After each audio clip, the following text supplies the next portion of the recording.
বন্ধু, একটা কথা মনে রাখবেন, আপনার স্ত্রী শুধু আপনার কাছে এসেছে পোশাকের জন্য নয়, খাবারের জন্য নয়, টাকা পয়সার জন্য নয়।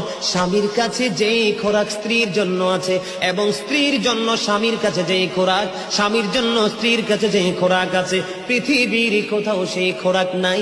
এটা স্বামী স্ত্রীর জন্য অবর্ণনীয় এক নিয়ামত। স্বামী স্ত্রীর মধ্যে যেই প্রেমের আবেগ ঘন মুহূর্ত তৈরি হয় রে 14 গ্রামের যুবক, আমার দাদা ভাই যারা বুড়ো হয়ে গেছে, এখনো দাদু দুনিয়ার বুকে বেঁচে আছে, এখনো যদি দাদু যদি এক খিলি পান তোমাকে মজা করে বানায়া দেয়, পান চিবাইতে চিবাইতে তোমার ঠোঁটগুলো লাল হয়ে গেল, জিহ্বাটা লাল হয়ে গেল, আর দুজনের মধ্যে আবেগ ঘন মুহূর্ত তৈরি হলো।